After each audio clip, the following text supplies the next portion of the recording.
So let's wait for the others. Let's start at 8:10.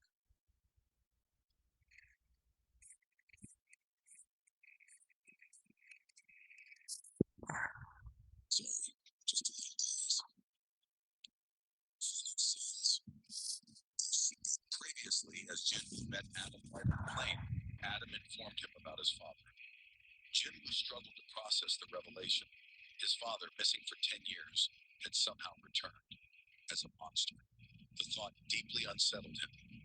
Fast forward a few days, the list of guilds invited to the conference was released, and the name of the Aegean Guild was among those invited to attend. Shortly afterward, a press conference was held in Korea regarding the Aegean Guild. Some reporters asked Hunter Chojong-in about his thoughts on the matter.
YouTube's greatest chef just retired. Now their food looks incredible, but 5 signs that you have too much sugar in your body, and if you ignore them, they can quietly damage your health. So, here are 5 warning signs to watch for. Watch this video to the end, or you won't find it when you need it. And don't forget to follow me. Let's see if you recognize any of them. The first sign is poor sleep. If you often wake up in the middle of the night, especially around 3 a.m., it could mean your nervous system is overstimulated because of pollution. The second sign is constant thirst and frequent urination. If you're always thirsty and running to the bathroom, your kidneys may be trying to flush out excess sugar. The third sign is intense cravings for sweets and carbs. Sugar is too high, your insulin doesn't work properly, and your body starts demanding more fuel, especially sugar. The fourth sign is unexplained itching all over the body, which happens because high sugar levels damage tiny blood vessels affecting your skin. And the fifth sign is body pain, because sugar can damage your nerves, leading to chronic aches.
So yes, apologies everyone before we go to our lesson for this morning. Apologies for not uploading yet your grades. My internet connection problem kami ngayon. What I'm using now is my data. May nasunog kasi na part dito sa amin. That's why yung mga wires ng internet ay naputol, and also the time ng submission ng grades I wasn't able to because yun nga nawalan din kami ng kuryente. So please do bear with me. I'll ask for permission sa support natin to allow me to upload the grades this week. So please do pray also for those people na nasalanta ng sunog dito sa amin. Right now kasi dito ako sa Cagayan de Oro dito sa Mindanao. Sa mga January pa siguro ako makakauwi ng Manila. Or yes, let's see, Lord willing. But yes, please do bear with me as I ask permission for your grades to be uploaded this week. And also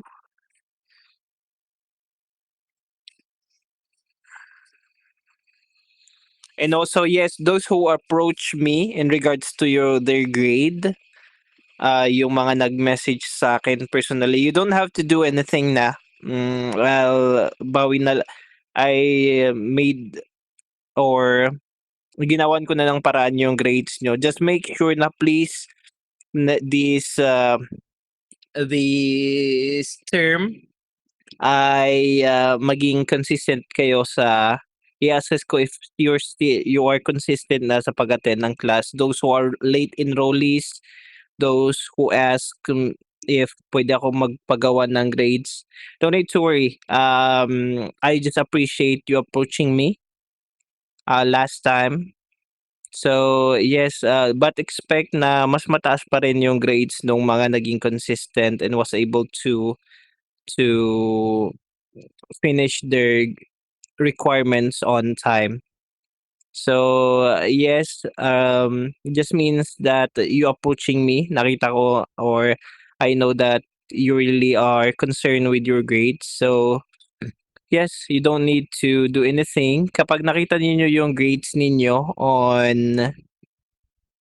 kapag na-submit, hopefully this week, pag nakita ninyo next week and I was not able to fix it or I was not able to if my error sa mga grades ninyo, please do approach me.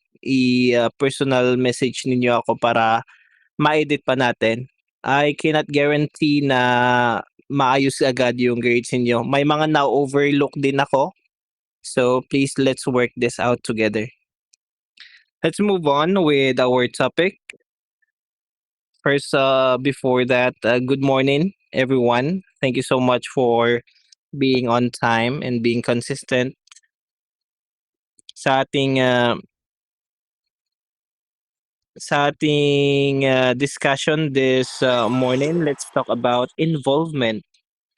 As a Christian, one of the things that we are asked to do for this in our life, actually, as a citizen of a country, is to be involved in making our country better by being a responsible member of that community. And yes, we have learned that as Christian, we have a lot at stake in the shaping of good governance and elimination of corruption in our country.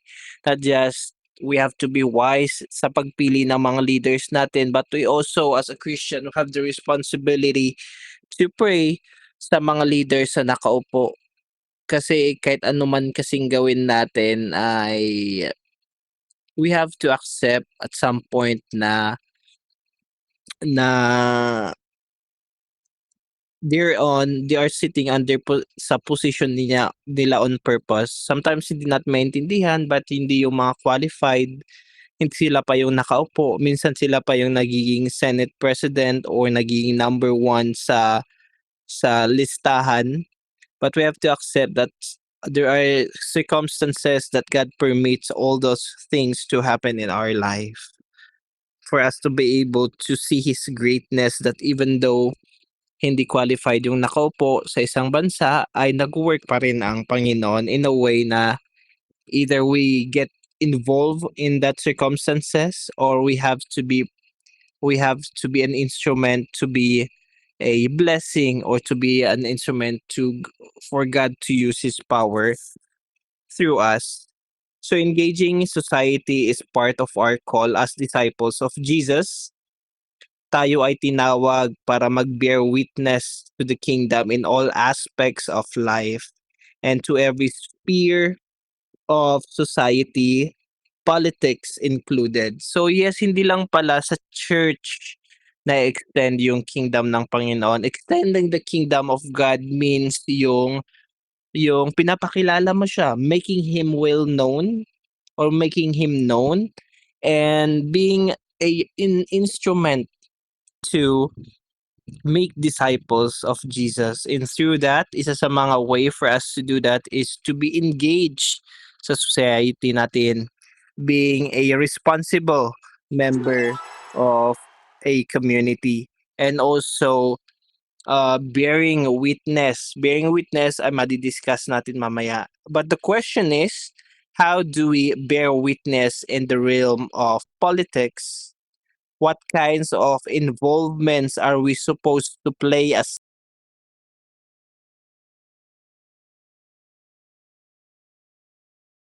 a connection? I'm having there might times na magkakaroon ako ng connection problem. So yes, so what kinds of involvement are we supposed to play aside from campaigning for a Christian candidate? So here, the character of the trees. So makikita natin before we understand yung question kanina, we have to discuss first the character of the trees. Before we discuss the character of the trees, I just want you to be aware that in the Bible story, Old Testament, New Testament, until now, the significance of the tree is very important. Kung makikita natin, if you have a minister, pastor, when we talk about trees in the Bible, napakalaki ng role na piniplay ng mga yan. Grabe yung symbol yan when it comes to theology. But yes, the character of the trees, they all require years of patient labor and have symbolic and economic importance. Pagpapalaki ng mga kahoy, ng mga trees, whether those trees bear fruit or they bear something that is beneficial to people, it takes labor talaga and patient para mapalaki ito ng maayos. Hindi naman na basta-bastang tumutubo at lumalaki ang kahoy ng instant. Another is that they have symbolic and economic importance. The olive, for several centuries, it is a symbol of beauty, power, strength, and considered the king of the trees. So napakalaki or grabe yung buhay ng olive tree. Another is fig tree is a symbol of fruitfulness, prosperity, and well-being or well-being. Kaya nga nung nakaupo si Jesus sa isang fig tree, under the fig tree, sinumpa na yung isang fig tree in a way kasi walang nakitang fruit. Not in a way na talagang nainis siya, but there's a symbol or spiritual symbol on that one also. And you can study that if you want to study what's the meaning of that one. Another is the vine. It is a source of wine for feast and celebration. symbol of safety and settled existence. So lahat ng mga to ay may spiritual na meaning din. There is allegory behind these trees. And as I mentioned earlier, is that trees in the Bible is really significant. The character of the thorn bush, dry and leafless, it burns up easy, a danger for other trees. Kaya nga pag may mga nakikita tayo na mga ganito ay inaalis natin, especially when you are really into a plant. To prove the sincerity of the trees to elect him, it commanded them to find refuge in its shade, an absurd and delusional attempt because it does not have a shed or shade. So, yes, minsan ay nakaka-damage pa ito sa mga plants. So we really have to remove those. We really have to remove those thorns or mga plants na hindi beneficial sa ating or nakakasira pa ng pananim natin. Sometimes parang ito ay nagbibigay ng tulong, but actually it does not. And the phrase that I have read earlier, it's really important that we have to understand that how I wish na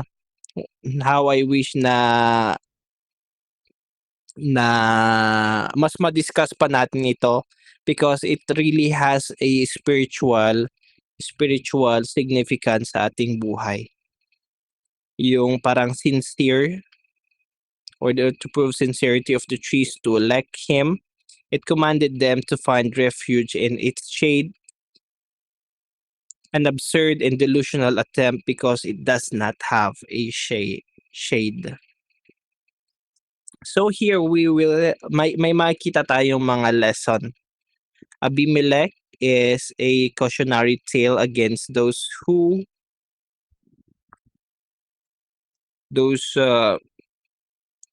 conspire to put in power because or apologies on that one.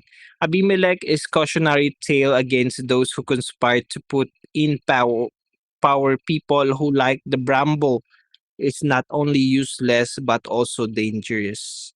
We elect leaders according to our relationship with them, personality rather than platform. Lack of good leadership is due to abstention of good leaders. Bad leaders resort to violence to seize power.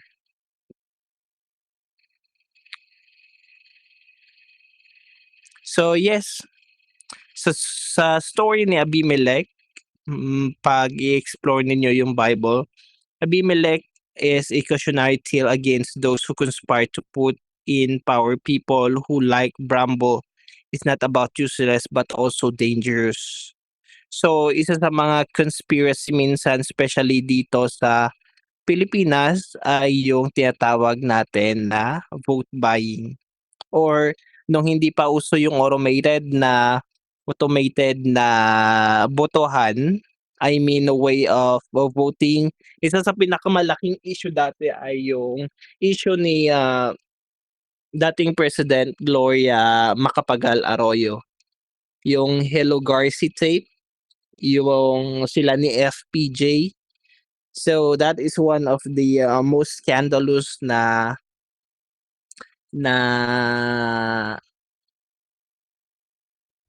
pagdodoktor ng mga vote that time. That is yan yung pinaka-scandalous na conspiracy or na kung saan nag-conspire yung mga tao for Gloria Macapagal Arroyo to win as a president na naabutan ko.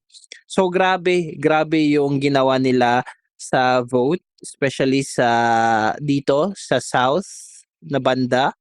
Ang daming mga vote na talagang inedit or talang dinaya nila yung botohan. So we elect leaders according to our relationship within, connection, personality rather than platform. So isa din ito sa mga kailangan nating isipin that yes, we elect leaders sometimes ay according sa relationship with them, yung mga relationship, because we Filipinos actually are more on relational rather than yung goal or yung platform, especially sa mga ganitong bagay. So minsan medyo mas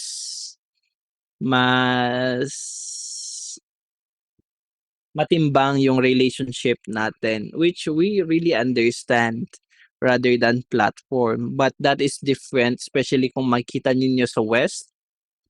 They are more on objective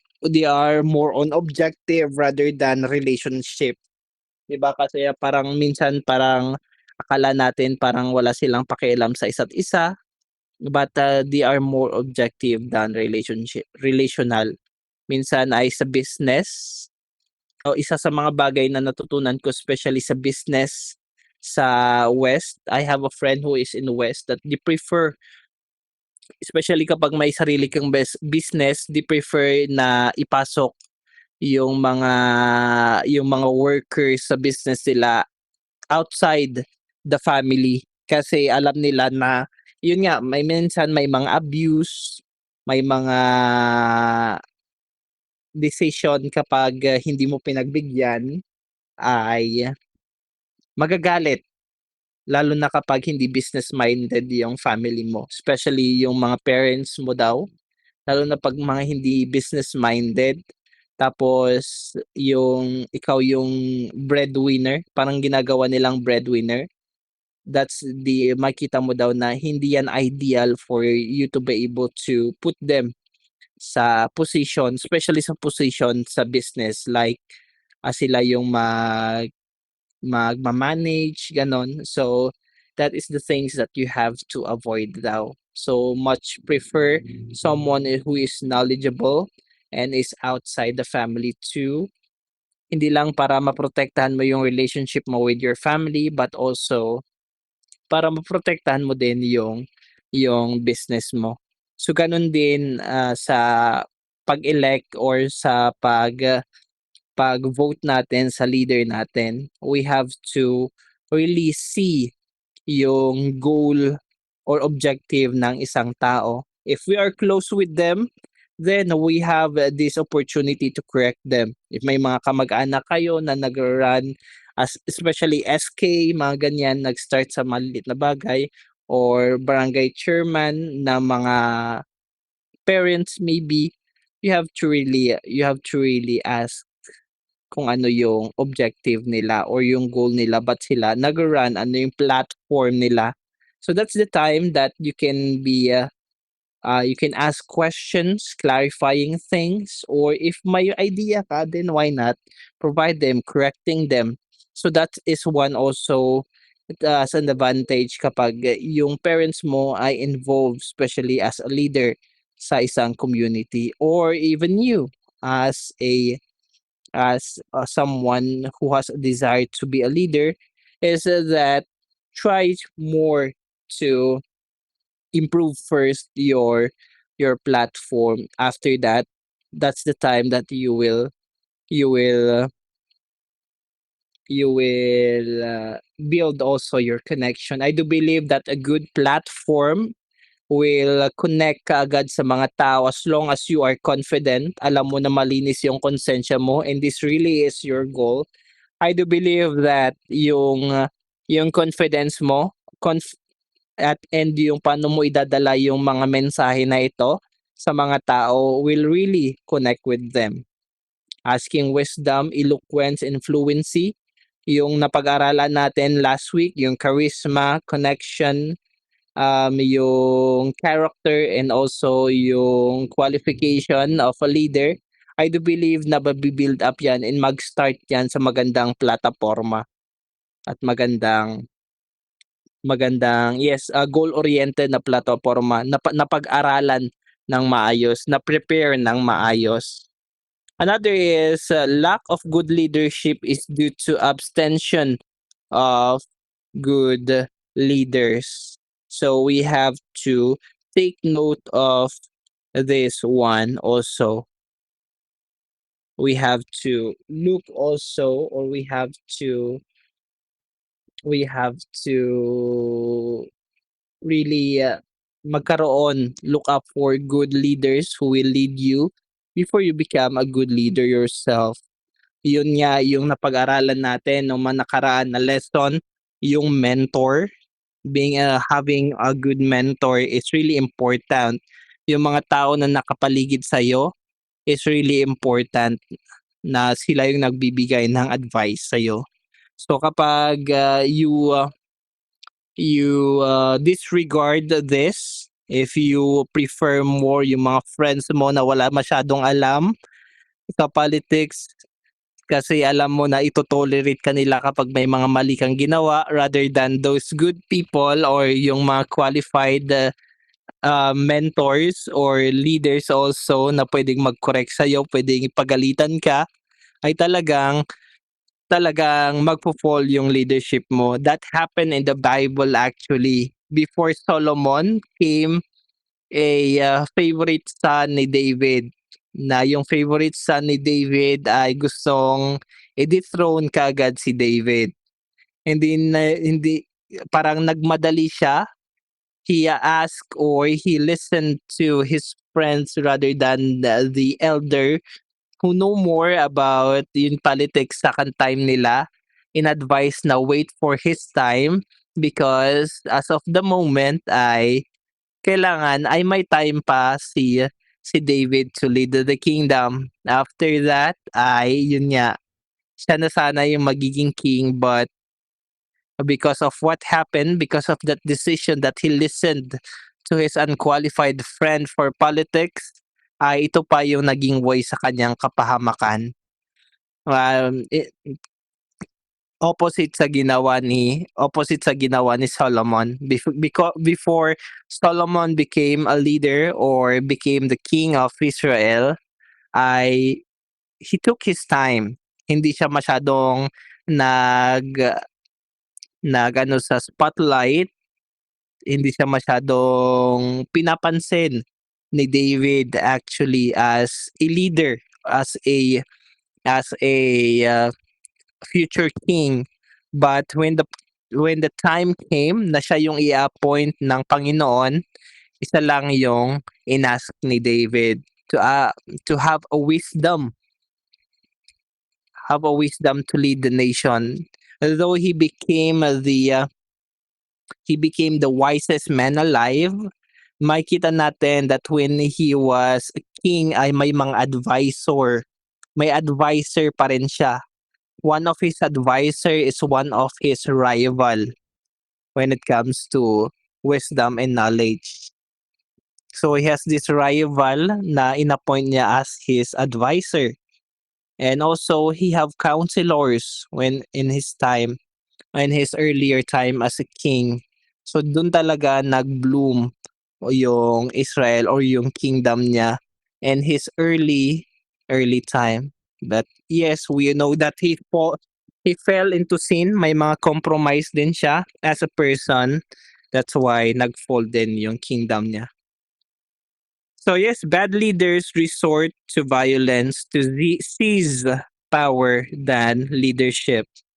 So I do believe that yung mga dictator na mga leaders, kilala na natin, hindi lang dito sa Pilipinas but sa mga ibang bansa. For example, Libya, si Gaddafi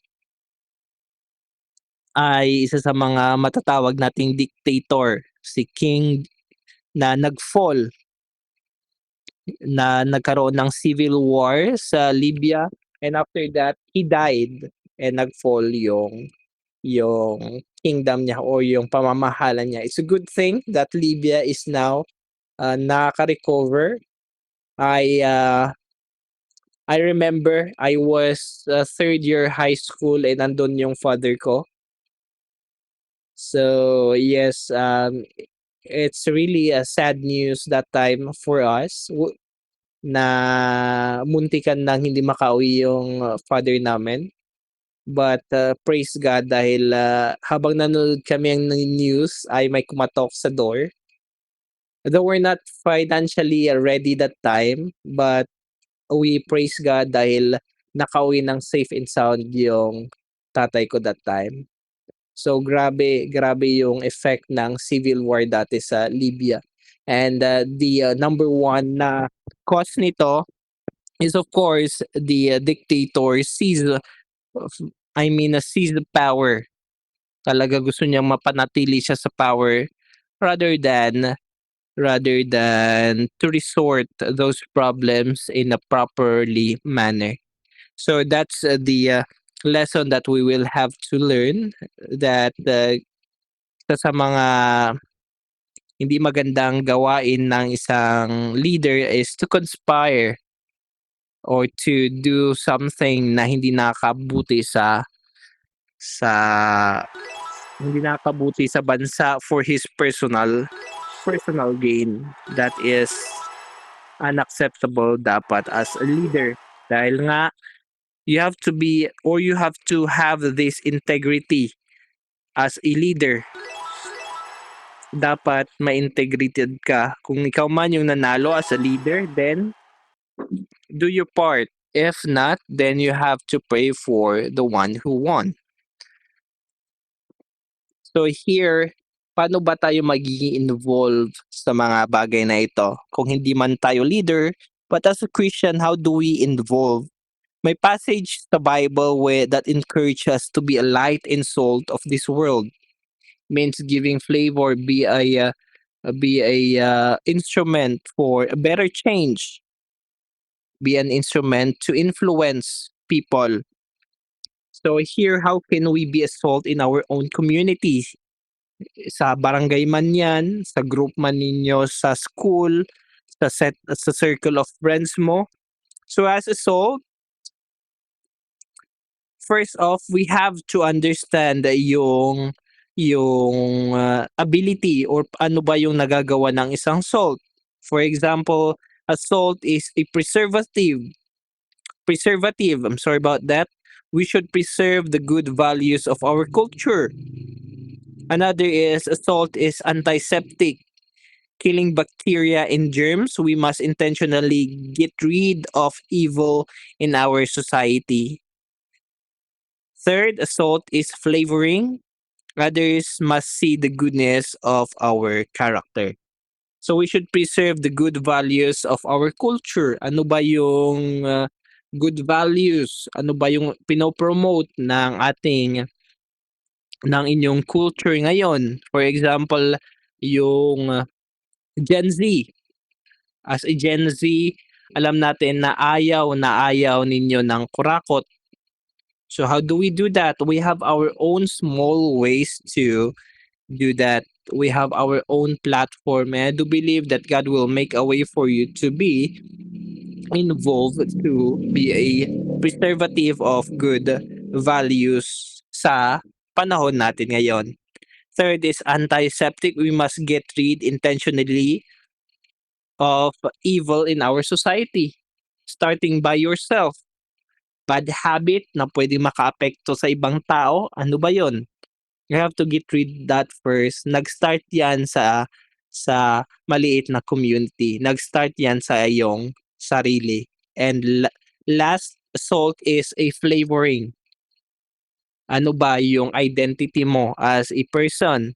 Paano mo may papakita that magre-reflect yan sa iyong community? I do believe that I'm sorry about that. I agree sa sinabi ni Mayor Vico, kasi on his one of his interview ay ano ba yung ba't important yung parang identity niya as a Christian, as someone who grew up in church, and one of his answer is yung integrity. Hindi naman siguro yung buong pagkakristyano niya or yung paniniwala niya yung maisisiksik niya sa politics, but as a leader, sabi niya yung I don't know if this is the right exact message. You can correct me. You can watch the video earlier, but the way I understand is as a leader, must have this integrity. So naturo yan sa kanya when he was in the church for him. So makikita natin that that's how he will preserve or that's how he reflect yung yung identity niya as a Christian. That is how he flavor yung community niya. So yes, nakakalungkot na minsan may mga tao that they are proud to say that they are Christian. Tapos na-involve sila sa mga scandal politically, lalo na pag na-involve yung pera. So nakakalungkot, let's pray for those leaders who are that na sana ay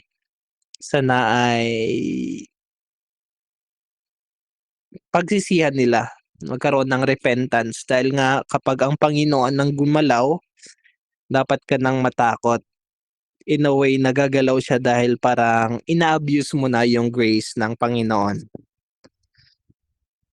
Another is light, being a light. How can we be a light in our community? A light is being used in the dark to expose things. We must also expose the evil in our society. We have our own platform, may mga napapansin tayo. Let's use those to educate, to enlighten other people who do not see those kind of things na nakikita natin. In a way na sana ay ma-expose yung mga bagay na hindi karapat-dapat.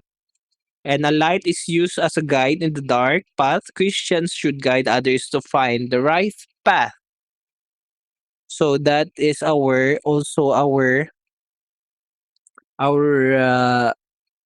calling, especially sa mga leaders natin pag may mga napapansin tayo na mali, it is accountability din natin na i-correct sila.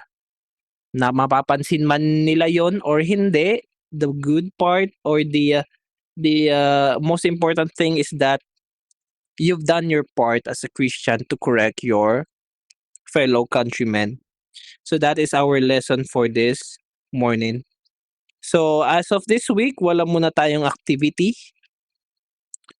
So yes, if you have questions, please do PM me. Again, announcement for those who reached out to me already in regards to your grade. Nasabi ko babalikan ko kayo. We don't have to do anything na. Just expect reaching out to me and recognizing that you know that you weren't able to complete the attendance and activity is enough for me to be able to see your sincerity naman para sa inyong grade. Although this is just a minor subject, we don't want anyone na magta-take ulit or magba-back subject dahil lang dito. Wala na kayong exam dito. All you have to do is do the reflection, attend your class, and listen to the lesson. Yan lang naman yung ginagawa natin dito. So, pag nabagsak ka, it's just an indication that you weren't able to be a responsible student for this class. So yes, I would not take much of your time, everyone. If I was able, after I uploaded your grades, if you have problems with your grades, please do not hesitate to reach out to me. Kasi tao rin lang ako, nagkakamali, may mga na-overlook or may mga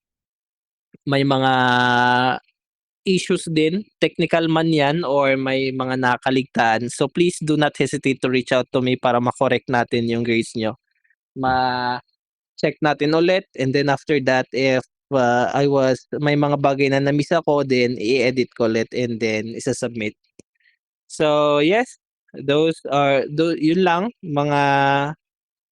lang students. And if there's nothing else, I would not take much of your time. Have a wonderful day and bye for now. See you next meeting.